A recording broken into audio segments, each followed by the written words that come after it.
Luis Echeverría Álvarez nació el 17 de enero de 1922 en la Ciudad de México, donde estudió su carrera en la UNAM, titulándose como abogado en 1945. Y para 1946 se unió al PRI, donde trabajó como secretario para el general Rodolfo Sánchez Taboada.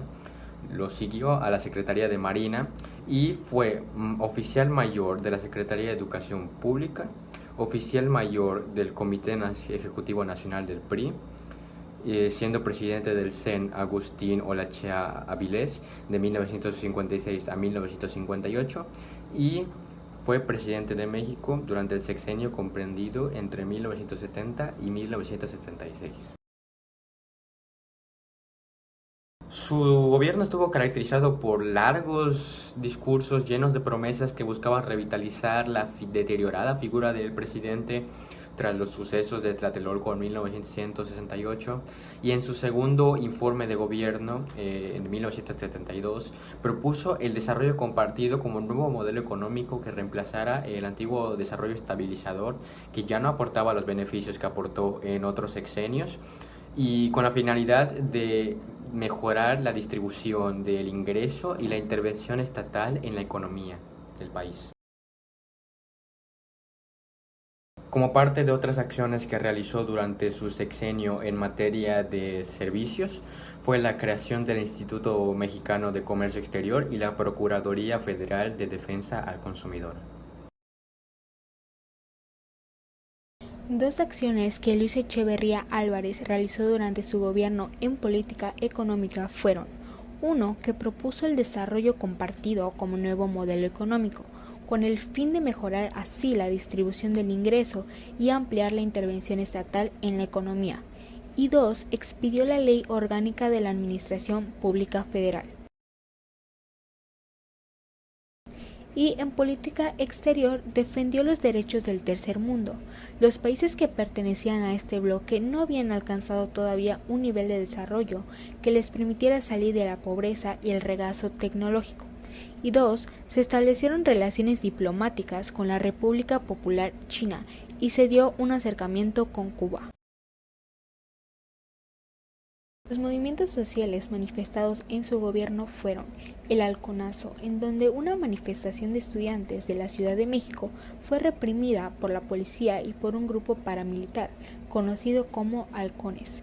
Echeverría negó la existencia de los halcones, pero ante la evidencia hizo renunciar al jefe del departamento del Distrito Federal. La guerrilla. Surgió una izquierda radical que encontró en la lucha armada una opción de acción política. La guerrilla estuvo presente en México en la década de 1960. Entre sus actividades se cuentan con asaltos y secuestros.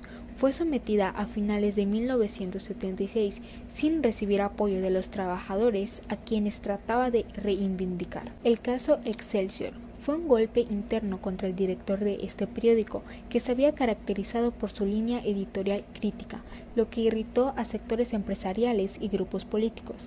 Alentado por Echeverría en 1976, este hecho acabó con la credibilidad de este entre los académicos e intelectuales.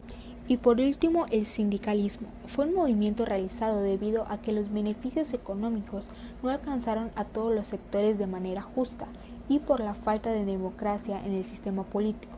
Durante el gobierno de Echeverría surgieron organizaciones como el Frente Auténtico del Trabajo y la Unidad Obrera Independiente. Este sindicalismo denunciaba situaciones que se vivían hacía décadas, como regazo salarial, uso sistemático de la violencia, violación a los derechos obreros, falta de democracia, robo de fondos, corrupción y complicidad entre el gobierno y los empresarios. José López Portillo nació en el año de 1920 y falleció en el 2004. Su abuelo, José López Portillo Rojas, fue novelista e historiador. Su padre, José López Portillo Weber, fue geográfico historiador. Sus hermanos son Margarita Refugio y Alicia. Su esposa fue Carmen Romano, apodada La Muchis. López Portillo tuvo tres hijos llamados José Ramón, Carmen y Paulina. Él fue presidente de México de 1976 a 1982. Se puede definir a la petrolización como los descubrimientos de yacimientos petroleros, el incremento acelerado de los precios internacionales del petróleo y todas las ganancias económicas derivadas de él que López Portillo ingresó al país. Para frenar la inflación, consideró que la única solución para evitar la fuga de divisas era la estatización de la banca. Esta es una acción mediante la cual el Estado asume el control de las empresas privadas. Durante su presidencia, López Portillo fundó el Sistema Nacional para el Desarrollo Integral de la Familia, que sustituyó al IMAM. De igual manera, creó el Instituto Mexicano de Psiquiatría y el Instituto Nacional de la Senectud. El presidente controló las demandas de aumento salarial mediante la creación de empleos. Esto gracias a los ingresos petroleros. Durante el gobierno de Portillo se realizaron diversas actividades para la reactivación económica, como por ejemplo la Alianza para la Producción, el Plan Global de Desarrollo y el Sistema Alimentario Mexicano. La política exterior durante la presidencia de Portillo contrastó enormemente con sus acciones al interior del país. Dos de las principales acciones fueron que México reanudó relaciones diplomáticas con España y se apoyó la revolución sandinista en Nicaragua. El nepotismo es un trato favorable hacia amigos o familiares, en el que se otorgan cargos públicos simplemente por el hecho de serlo y no por otros méritos. Arturo Durazo Moreno, o mejor conocido como el Negro Durazo, fue el jefe de policía de la Ciudad de México durante el sexenio de López Portillo. Al dejar su cargo, se le acusó de asesinatos, tráfico de drogas, extorsiones, tortura, entre otros. Fue detenido en 1984. Fue acusado por abuso de autoridad y acopio de armas. Pasó 8 años en la cárcel, lo cual algunas personas lo tomaron mal debido a que pensaron que le iban a dar más tiempo por los actos que había cometido. Muchos de los presidentes que ha tenido México a lo largo de los años han sido corruptos y se han aprovechado de su posición política para obtener beneficios para sí mismos con los recursos del país, como lo es el petróleo, solo por dar un ejemplo.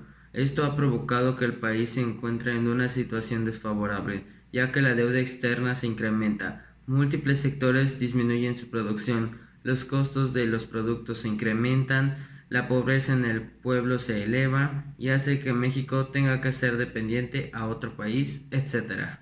Tanto Luis Echeverría Álvarez como José López Portillo fueron presidentes corruptos a mi parecer, ya que solo se limitaban a hacer promesas al pueblo de que harían muchas cosas beneficiosas para el país, pero al final no las cumplían, y muchas de las acciones que hacían eran para su propio beneficio, dejando en segundo plano a la población, aunque fundaron diversos organismos de servicios y tomaron algunas acciones para mejorar la economía, pero fueron organismos que poco ayudaron al desarrollo del país.